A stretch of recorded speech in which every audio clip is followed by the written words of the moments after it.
Assalamualaikum warahmatullahi wabarakatuh. Pada kesempatan kali ini, kami kelompok 5 akan memaparkan materi tentang peta dan sistem koordinat. Kelompok kami beranggotakan Saya Mutia Fatnawati. Saya Amalina Dia Saputri. Saya Munaroh Nur Anziza. Saya Dini Mawar Nur Hidayah. saya Taufik Akbar. Saya Aulia Hairunisa. Dengan pokok pembahasan yaitu yang pertama pengertian dan tujuan peta, yang kedua jenis-jenis peta, yang ketiga komponen peta, yang keempat simbol peta, yang kelima pengertian sistem koordinat, yang keenam garis lintang, yang ketujuh garis bujur, dan yang ke-8 adalah contoh studi kasusnya. Oke, memasuki materi yang pertama yaitu pengertian peta. Apa sih peta itu? Yaitu peta adalah suatu representasi atau gambaran konvensional seluruh permukaan bumi dan lebih terperinci yang digambarkan pada bidang datar yang diperkecil dengan skala tertentu. Kemudian tujuan peta. Terdapat 4 tujuan peta. Yang pertama ada peta sebagai penyimpanan informasi. Maksud dari penyimpanan informasi yaitu peta berfungsi untuk menyimpan dan menyajikan berbagai data atau informasi tentang suatu wilayah atau area secara visual. Peta mengandung informasi geografis yang bisa berupa kondisi fisik seperti gunung, sungai, atau hutan. Kita ambil contoh ketika kita ingin mencari tahu tentang daerah Magelang. Nah, maka akan menampilkan di daerah Magelang terdapat gunung, yaitu Gunung Merbabu, dan ada Sungai Kulon Progo. Tujuan yang kedua yaitu peta sebagai alat suatu pekerjaan. Maksudnya yaitu peta sebagai alat suatu pekerjaan yang digunakan sebagai sarana atau alat bantu dalam melakukan berbagai jenis pekerjaan yang memerlukan informasi geografis atau spasial. Kita ambil satu contoh dalam pembangunan infrastruktur, seperti yang baru-baru ini terjadi, peresmian Jalan Tol Solo Jogja. Sebelum dibangun, pemerintah menggunakan peta untuk merencanakan dan memvisualisasikan daerah mana yang akan dibangun jalan tol, dan daerah mana yang akan terdampak pembangunan jalan tol. Maka dari itu, pemerintah sangat terbantu dengan peta dalam hal pembangunan infrastruktur. Tujuan yang ketiga yaitu peta sebagai komunikasi antar ruang. Maksud dari komunikasi antar ruang dalam konteks peta adalah cara peta menyampaikan informasi mengenai lokasi, distribusi, dan hubungan antar objek atau fenomena di permukaan bumi. Komunikasi antar ruang ini bertujuan untuk membantu pengguna peta memahami bagaimana berbagai elemen geografis seperti sungai, gunung, jalan, kota, atau batas wilayah berhubungan satu sama lain dalam ruang tertentu. Misalnya nih, saya mau ke Waduk Cengklik, Boyolali. Posisi saya dari UIN Raden Mas Said Surakarta. Jadi saya akan mengira-ngira dulu, seberapa jauh sih jarak antara UIN dengan Waduk Cengklik? Oh, ternyata kurang lebih 12 kilometeran. Terus jalan yang saya lewatin mana saja ya? Oh, ternyata saya melewati jalan utama Kartasura, Bandara Adi Sumarmo. Nah, seperti itu yang dimaksud dengan komunikasi antar ruang. Dan tujuan yang keempat yaitu peta sebagai analisis data spasial. Tujuan peta sebagai alat analisis data spasial maksudnya adalah peta digunakan untuk memvisualisasikan, menganalisis, dan memahami pola, distribusi, dan hubungan spasial dari data yang terkait dengan lokasi geografis. Contohnya, analisis distribusi, seperti mengidentifikasikan pola penyebaran suatu fenomena, seperti distribusi populasi, persebaran penyakit, atau distribusi sumber daya alam. Oke, memasuki materi yang kedua yaitu jenis-jenis peta. Jenis peta dibagi menjadi 4. Yang pertama ada peta berdasarkan informasinya, Itu ada peta umum dan ada peta khusus. Kita bahas yang peta umum dulu. Peta umum merupakan peta yang menggambarkan keadaan permukaan bumi secara umum. Peta ini menampilkan informasi-informasi dasar yang meliputi kenampakan yang ada di permukaan bumi, baik kenampakan-kenampakan alamiah maupun buatan manusia. Contoh dari kenampakan umum seperti gunung, sungai, sawah, jalan raya, jalan kereta api, laut, lautan, dan lain sebagainya. Nah, peta-peta yang termasuk peta umum ada dua, yaitu peta chorografi dan ada peta topografi. Peta chorografi yaitu peta yang berisikan kenampakan yang bersifat umum dan global dari daerah yang luas. Biasanya berskala kecil sampai berskala sedang, seperti peta dunia dalam atlas. Peta selanjutnya, peta topografi, yaitu peta yang menggambarkan bentuk relief permukaan bumi yang bersifat alami. Nah, relief ini tersebut meliputi gunung, pegunungan, lembah, dataran tinggi, dataran rendah, danau, sungai, rawa, dan ada juga yang buatan manusia, antara lain permukiman, jaringan lalu lintas, bangunan-bangunan industri, dan bendungan. Yang kedua, tadi umum, sekarang ada peta khusus yang biasanya disebut peta tematik. Peta tematik ini menampilkan sebagian permukaan bumi. Peta ini hanya menunjukkan informal dari kenampakan-kenampakan hak kondisi fisik maupun sosial. Contoh peta tematik adalah peta perpadatan penduduk, peta curah hujan, dan lain sebagainya.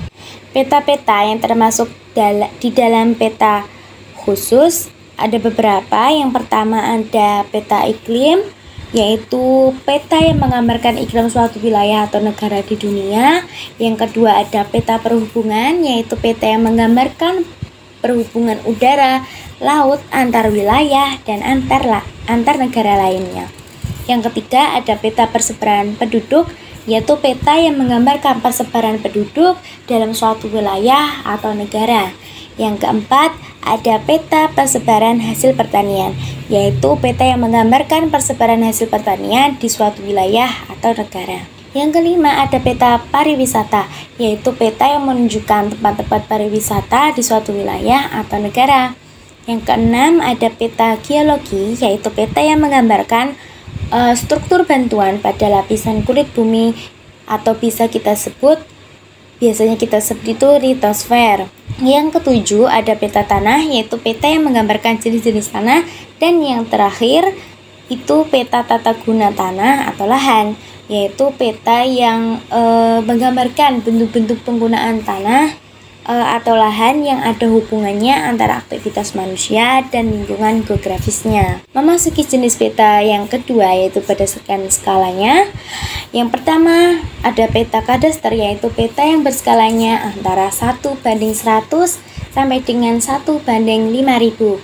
Biasanya peta ini tuh digunakan untuk menggambarkan luas tanah dan sertifikat tanah.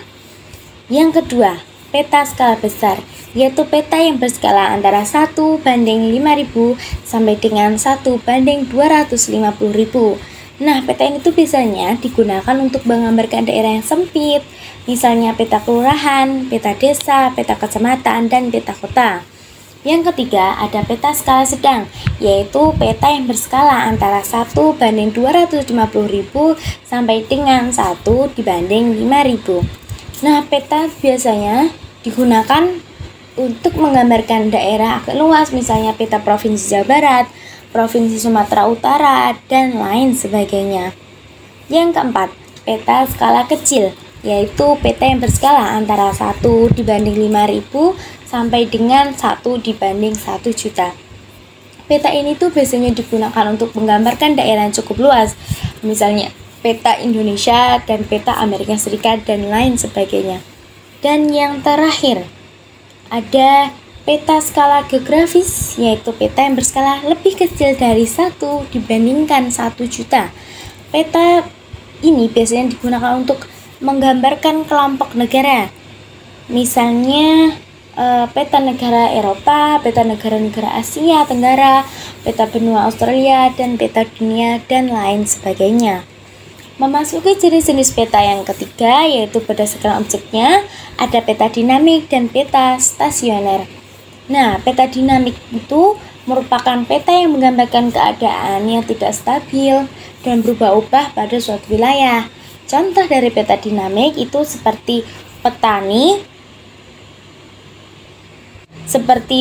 dinami adalah peta perpindahan penduduk, peta aliran sungai, peta perluasan wilayah.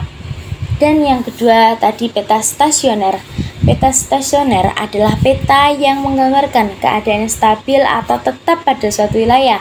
Contohnya, peta stasioner misalnya adalah peta tanah, peta wilayah tertentu, atau peta geologis dan lain sebagainya. Memasuki jenis-jenis peta yang keempat, yaitu berdasarkan bentuknya. Ada 3, ada peta datar, peta timbul, dan peta digital. Yang peta datar itu paling umumnya yaitu peta yang dicetak pada kertas atau ditampilkan di dalam layar. Yang kedua tadi peta timbul, petanya biasanya dibuat dengan permukaan yang tidak rata sehingga itu memberikan efek 3 dimensi. Dan yang terakhir ada peta digital. Biasanya peta ini tuh dibuat dalam format digital, dapat diakses melalui komputer atau perangkat mobile. Materi selanjutnya itu komponen peta. Nah, komponen ini ada judul. Judul ini merupakan tema utama dari isi peta yang ditulis huruf kapital semua. Selanjutnya ada orientasi peta atau penunjuk arah mata angin yang biasanya berupa tanda panah yang menunjuk ke arah utara. Dan ada warna peta. Ini dimaksudkan untuk membedakan objek yang satu dengan yang lain seperti laut dan danau itu warna biru, dataran tinggi warna coklat, dataran rendah warna hijau.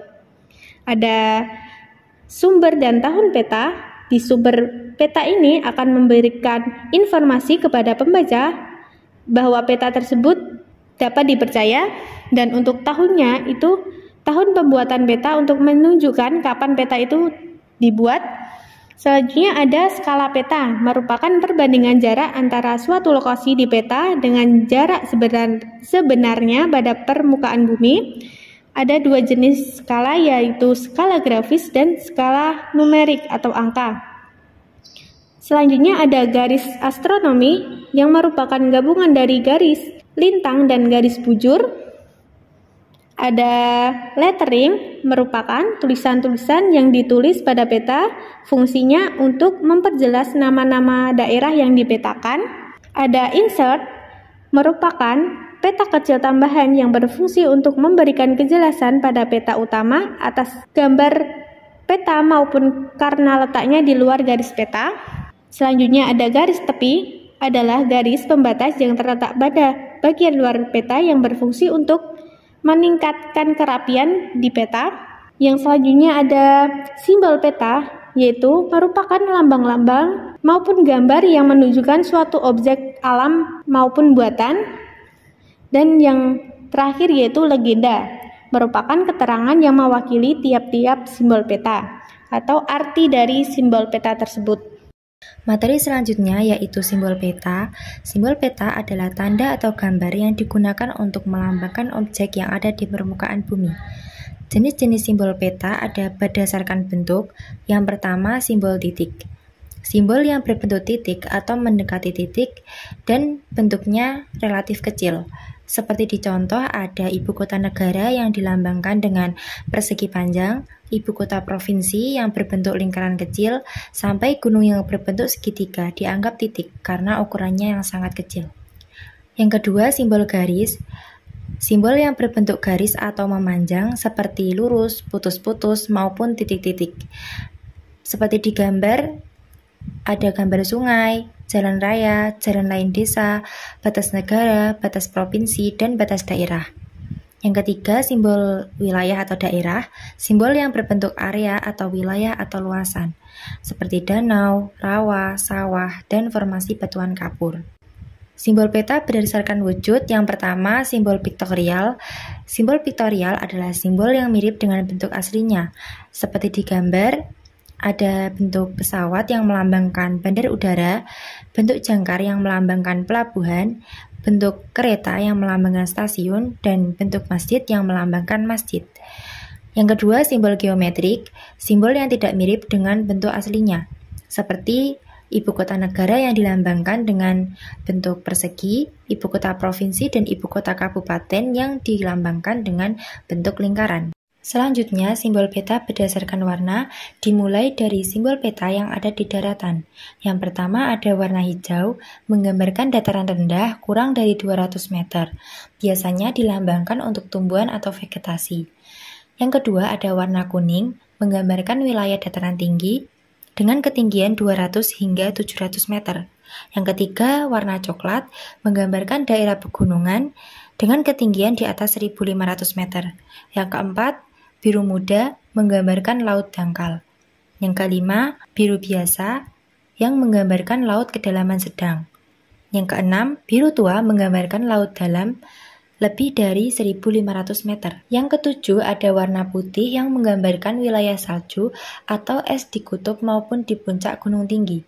Yang kedelapan, ada warna merah menggambarkan wilayah yang masih aktif seperti jalan, kota, gunung api, dan lain-lain. Yang terakhir ada warna hitam yang menggambarkan batas wilayah administratif. Materi selanjutnya yaitu sistem koordinat. Pengertian sistem koordinat.